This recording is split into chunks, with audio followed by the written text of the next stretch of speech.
Hi, I'm Lori Grunin, Senior Editor for CNET, and this is the Canon PowerShot G1 X.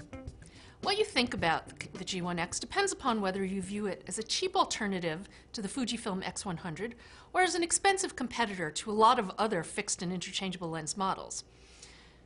Because the price of the camera sets it apart from the crowd as much as its largest sensor.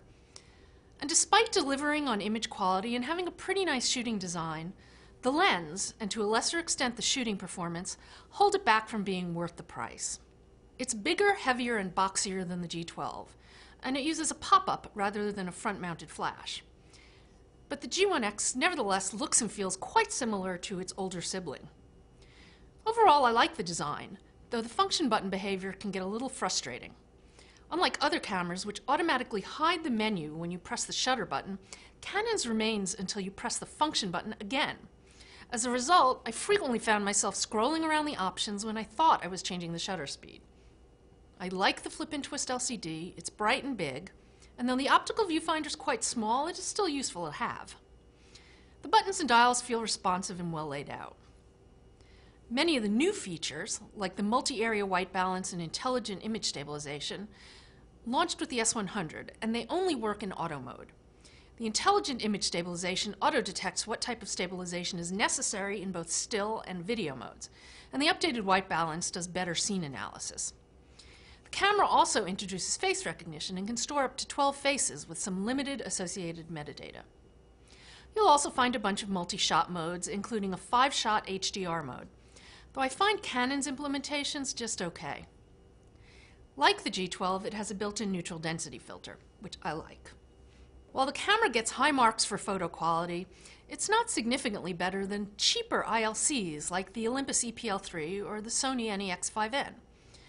One advantage that Canon does retain over its rivals is its excellent JPEG processing and noise reduction, which allows it to produce extremely clean photos as high as ISO 400, and seriously usable ones up through ISO 3200. Color and exposure look great as well. The lens has good center sharpness, but it's not that great on the edges. Movies look fine for casual shooting. They've got decent sharpness and exposure with minimal rolling shutter, but there's quite a bit of aliasing and there's a relatively narrow tonal range.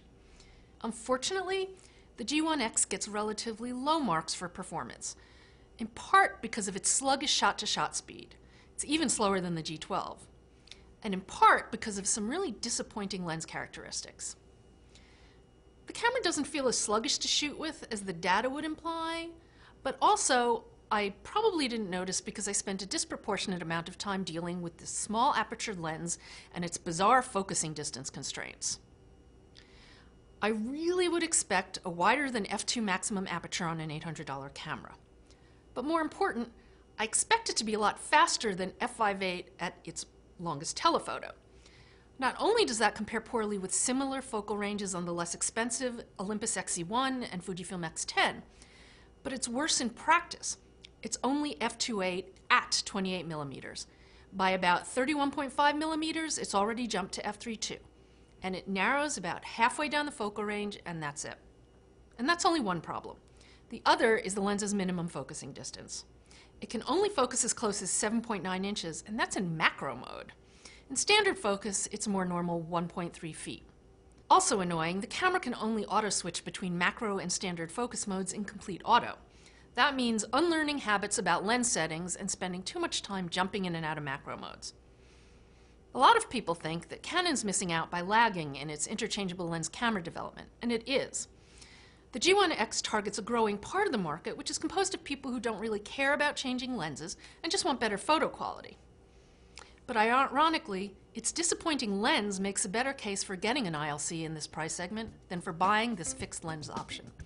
I'm Lori Grunin, and this is the Canon PowerShot G1 X.